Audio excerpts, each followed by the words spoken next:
This is Audible.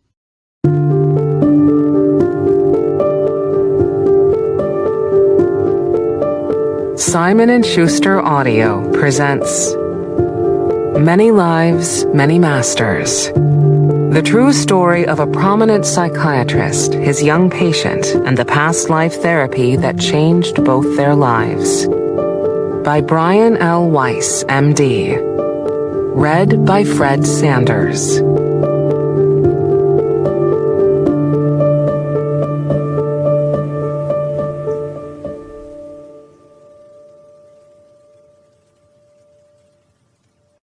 Preface. I know that there is a reason for everything. Perhaps at the moment that an event occurs, we have neither the insight nor the foresight to comprehend the reason. But with time and patience, it will come to light. So it was with Katherine. I first met her in 1980 when she was 27 years old. She had come to my office seeking help for her anxiety, panic attacks, and phobias. Although these symptoms had been with her since childhood, in the recent past they had become much worse. Every day she found herself more emotionally paralyzed and less able to function. She was terrified and understandably depressed. In contrast to the chaos that was going on in her life at that time, my life was flowing smoothly. I had a good stable marriage, 2 young children, and a flourishing career. From the beginning, my life seemed always to have been on a straight course. I had grown up in a loving home. Academic success had come easily, and by my sophomore year in college, I had made the decision to become a psychiatrist.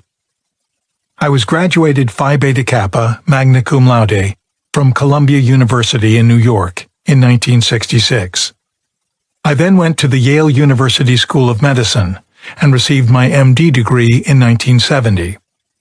Following an internship at the New York University Bellevue Medical Center, I returned to Yale to complete my residency in psychiatry.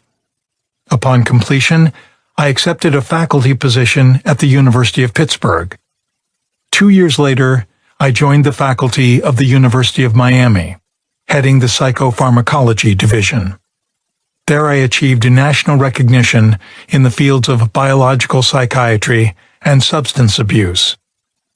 After 4 years at the university, I was promoted to the rank of Associate Professor of Psychiatry at the medical school, and I was appointed Chief of Psychiatry at a large university-affiliated hospital in Miami. By that time, I had already published 37 scientific papers and book chapters in my field. Years of disciplined study had trained my mind to think as a scientist and physician, molding me along the narrow paths of conservatism in my profession.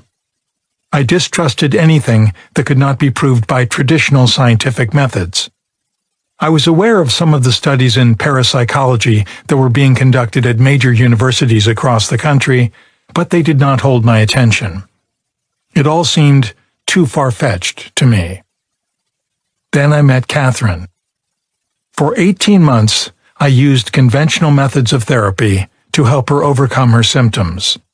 When nothing seemed to work, I tried hypnosis. In a series of trance states, Katherine recalled past life memories that proved to be the causative factors of her symptoms.